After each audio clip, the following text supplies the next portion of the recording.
welcome to another episode of the Nick and Jeff Show. We are back, ready, and looking forward to speaking to you all. We have the usual flow. We're going to start with our news, views, and gossip of the industry.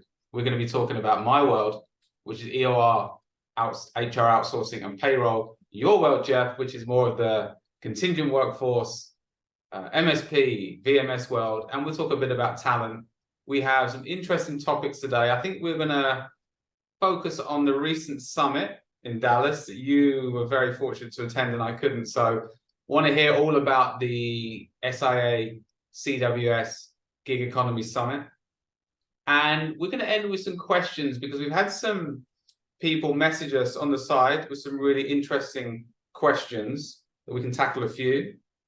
And we're looking forward to announcing soon some guests that will be appearing on future shows. So more to come. So why don't we catch up? What have you been up to apart from SIA, apart from your travels? What have you been doing? Well, I can't believe it's already the fall. We're hitting October, and so it's amazing how quickly a year goes by. Really focusing on compliance these days. There's a lot of legislation changes happening across North America. Changes in the way we're working as well. And the legislation that you're seeing in Europe is probably similar to what we're seeing in North America. So, a lot of changes to continue, and especially with the gig economy and digital nomads. We've had some conversations on that in the past, but that continues to be hot topic, right? How do you integrate freelancers into your workforce compliantly? So, and then with all that's going on in the lobbying, unions, etc., there is changes afoot in how to protect those types of workers, right? So still more to come in that space. The other area that I've really been focusing on is diversity, right? Diversity has been a very hot topic over the last couple of years.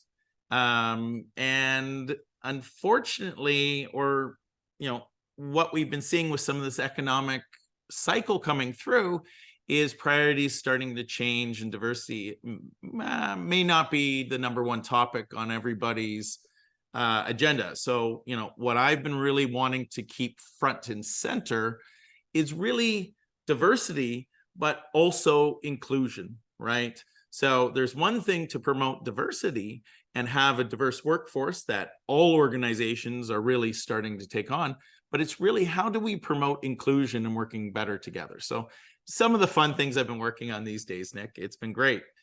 You're back in Canada. You're back in Canada, right? I'm back in Canada this week at least. A couple weeks back, I was in Dallas at the Staffing Industry Analyst. It's called the Contingent Workforce, or CW Summit, and the collaboration in the gig economy.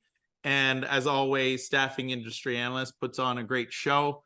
The sponsors and all the vendors are there and often put on great entertaining evenings, which I guess the highlight of the entertaining evenings would have been Beeline, which is one of the large vendor management technology solutions, had quite an 80s party. Wish I had pictures. I was even dressed up for that as well. But there was a lot of great costumes, including CEO Doug Leby, who dressed up as Paul Stanley from KISS, which was incredible. Nobody even knew who he was until he got up on the stage to thank everybody for being there. It was incredible. So you know what we need to do? We need to get our editor to put some pictures up on the screen. Okay, I want to see some pictures. And I was actually very upset to miss that. But I've obviously just moved to Dubai. So I'm being on best behavior, making sure we're all settled in because we have a full roster of conferences and events and travel coming up. So I was sad to miss that, my friend. But enjoying my time in Dubai, and the heat's cooled down a bit. We talked about the summit a little bit more on the partying side, but in terms of hot topics within the conversations at the CW Summit and the gig economy, AI was top of list on a lot of people's mouths and lips. How it's going to not only affect our clients and what is work going to look like within the enterprises that we service, right? And how will AI affect the number of people that companies are going to utilize? But how is it going to affect our businesses? And how are we going to utilize AI in our service delivery models? Which was really exciting topic. Because, you know, we've talked about it being very much a relationship and a people business and a high touch service. How can you utilize AI and balance the technology to do more of the work, but still maintain this personalized approach to providing that service, right? So AI was a huge topic, and really interesting discussions around that. And will continue. And what parts of the business you're starting to see companies that are utilizing for sourcing and screening and different things like that. They're starting to utilize technologies there that are helping. And interestingly enough, you thought you were going to get away from voice, but a lot of the AI companies, or few AI companies that I've been watching and watched some of the sessions, they're utilizing voice AI and to personalize it. So, you know, you think, should you always be interacting with technology? Now you can interact with pretty cool AI voice systems that aren't like your old like telephone directory that you get frustrated with. It is conversational, and it's amazing to listen to some of those AI-based conversations that are going to kind of balance that technology approach with some personalization, but personalization with technology driving it behind the scenes. So pretty neat conversations. Yeah, you know, talking about AI, there's a couple of things I was thinking about. So firstly, those that utilize AI can become 2, 3, 5, 10x more efficient and more effective than their counterparts that don't use AI, right? So AI is a tool to be better at what you do. And just looking at some of the technologies coming out of it, I've seen some really cool stuff on the customer service side, on the sales side, on the payroll side, that is, you know, a fundamental shift in how things are done. These technologies can do sales calls, they can screen prospects, take scripts, be intuitive, learn from the interactions they have. So I do see definitely a fundamental shift in the way work's being done, but obviously these tools are democratized as well, so they're going to be available to all companies. So again, I think companies in general become more efficient, better at what they do, slicker at what they do. So how will that affect the aggregate market? We'll see. There's a lot of hiring in the generative AI space. Yes. So thinking about from a talent perspective, one of the pockets of activity that doesn't show any signs of slowing down is hiring for generative AI startups. And you're seeing a bubble create because a lot of the money flooding into that space is similar to what we saw in the 2020-21 space in our particular arena. And there'll be winners and there'll be losers. But do feel that the AI space warrants that investment because, you know, it's a new epoch, right? It's a major development in business in the world in general. So it's been fascinating to see it develop. And I'm also seeing some interesting developments in the employment world. I don't know if you've seen these. I've personally been contacted twice in the last 2 weeks about, I won't name who, but let's call it individuals in our space that want to create a collaborative industry body, which I think is interesting because certainly in the employer of record space, it's a fledgling industry. It's can be challenging from a legislative perspective. Some argue that it's in the grey space because of the model. So I think it's an interesting way to collaborate with our peers, and we'll see how that maps out. There's also been some reports from another organization called the IEC, EOR reports. Now, I treat them maybe with more of a pinch of salt because they're not clients. I like client feedback on the quality of the work done as opposed to third parties who typically take a bit of a cut, or at least have an incentive to take a cut from the people that pay them the most money. Yeah. But going back to these industry bodies, what's your view on that for our space, your space? Any anecdotes? How's it worked in the past? Well, it's interesting because I've been in the employer of record space for 20 plus years now. And when I first started a company, I wanted to work with the staffing associations in the countries where I started. And they were saying, no, you can't. You're not in the staffing business, right? Because as an employer of record, you weren't, quote unquote, finding the person, right? And so how that has shifted going forward was a lot of lobbying on different people's part, but like on behalf, where, wait a second, you know, let's look at the breakdown of most large staffing agencies. Most large staffing agencies, probably 50% or more, in a lot of cases, of their revenue comes from EOR services. Yeah. All the EOR is the back office component and the employment of the worker component and the compliance components. The recruiting, yes, is a factor with staffing, and that's a component that they get a higher margin for, right? So every staffing company in the world is performing EOR services.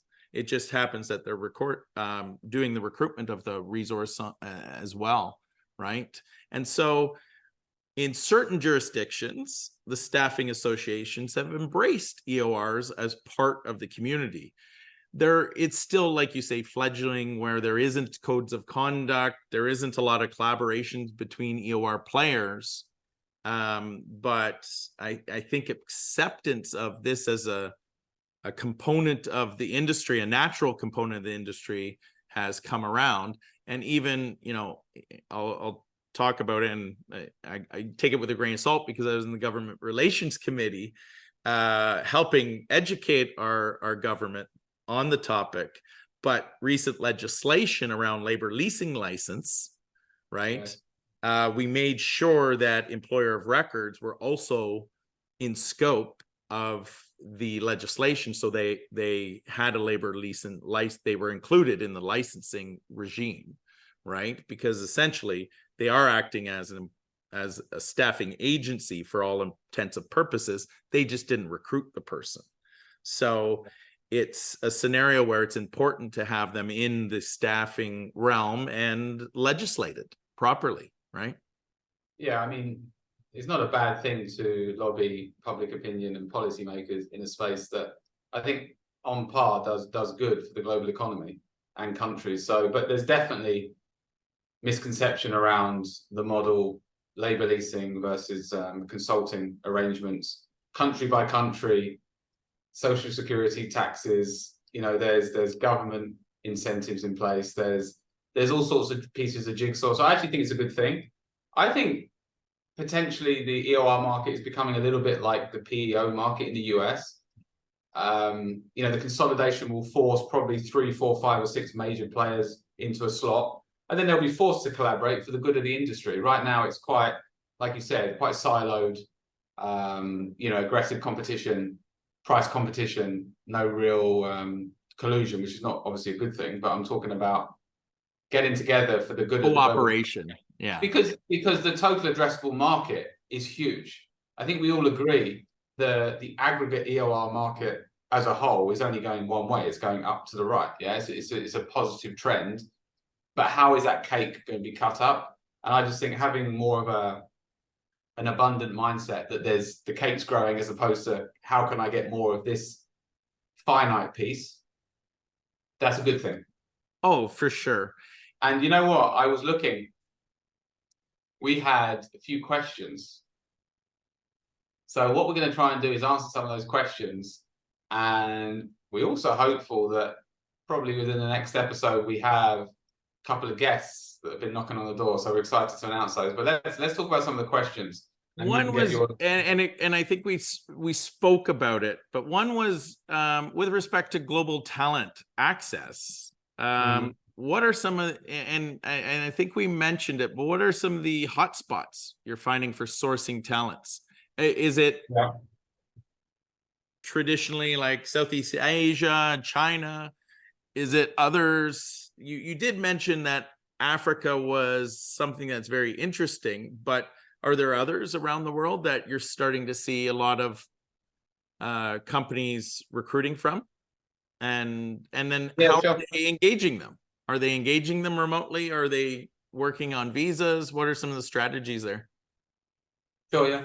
I just did a HR.com webinar last week. Actually, it was titled Top Tips from Two Super Recruiters. So I was very aggressive with my own self-publication there. But I would say it depends on the industry, depends on the sector, right? Depends on the role, depends on the industry, depends on the sector. If we're talking tech roles, talking tech, IT support, we've seen roles go to Africa. India is a very interesting market because I would say they've been one of the major recipients of worker employment from outside. So we've seen so many businesses utilize Indian talent in the last 18 months. But actually, it's been an interesting arc because 2 years ago, the salaries were at a certain point, the expectations of workers were at a certain point. But with the demand, with the amount of good talent there is, salaries are going higher and higher. We're seeing interview processes take longer. We're seeing more dropouts. So people are getting a little bit frustrated with that market, just anecdotally, certainly from tech roles, whether it be tech support or engineers. And they're looking at countries like Vietnam, Philippines, Nigeria. They're looking at some of the countries where you have good universities. The cost of employment is still low. There's still some Eastern European hotspots where that's the case. It was Ukraine before. There's still a lot of Ukraine developers. Obviously, they have access to internet if they're there. So that's an interesting market. And if you look at the support space, customer service, depends again on where the end client is. If the client's in the US, that nearshoring aspect is very interesting. If you want to hire customer support representatives in Peru or Chile or Mexico, you're getting a significant commercial saving and fantastic talent. Yeah. So it depends on the role, Jeff. It depends on the sector. But I think for me, Africa's a really interesting place.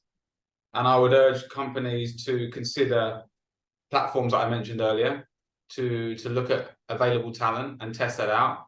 In our business, we've hired individuals in the marketing space, in the customer support space, in the IT tech space, IT support space, that has worked out incredibly well for us, actually employees, not just contractors. And I think there is an understanding now that testing these models, whether it be contractor engagement or employer of record engagement, is a bit of a no-brainer when you're trying to scale your business. So there are a couple of hotspots. So I would encourage our clients and viewers to look at Latin America for customer solutions, customer support, Africa for tech support, marketing, content, digital, and Asia in general has been a fantastic source for our clients and our business as well. And I'm not precluding North America and Europe, of course. I'm not saying that, but this is where things are going more and more. Yeah. And are you seeing them hiring them direct? Are they finding them through recruiters, platforms? Yes, good. That's a really good question. Yeah. So, because we're involved in that in our business, so there's some interesting platforms. So obviously, Upwork's an interesting platform because you can access contractors or on-demand talent, which can then move into permanent staff if you so wish, and if it works out in that direction. We know that.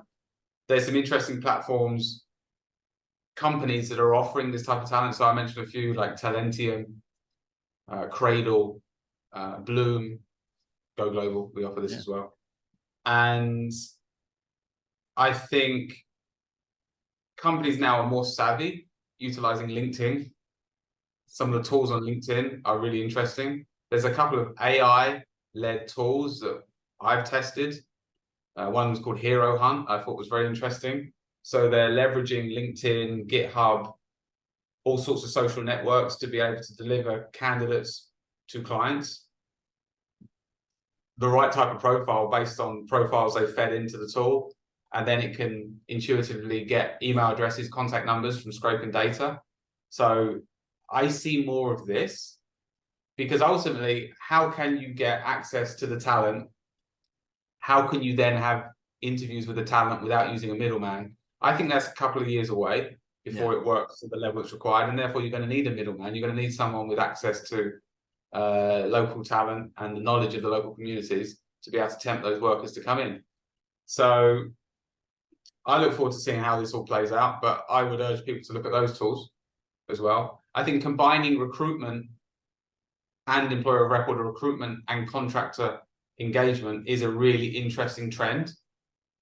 Something that I'm personally involved in, and something I think is interesting because a lot of the larger employer of record companies would be reluctant to tag this onto their businesses because it would kind of undermine the tech element and maybe put a dent in the valuation, the way they're perceived. So I think they have to pass off to third parties or refer out. So talent and employment is coming together more. That's what I'm saying. It's fascinating, and it will continue to evolve over the next 3 months, 6 months, 12 months, 18 months. It'll be always a different conversation. So once again, this has been the Nick and Jeff Show, with news, muse, and gossips, talking about hot topics and taking your questions. So I think what we need to do is we need to encourage our audience to give us some more questions. We could cover many more ideas for guests. Welcome guests to put their hand up, come and join us on the show. We're going to stick with the same theme each month because this market we're in is fascinating. It's ever changing. Yeah. From one week to the next, it feels like a different world. So it does. Like it does. That's the fun part of it.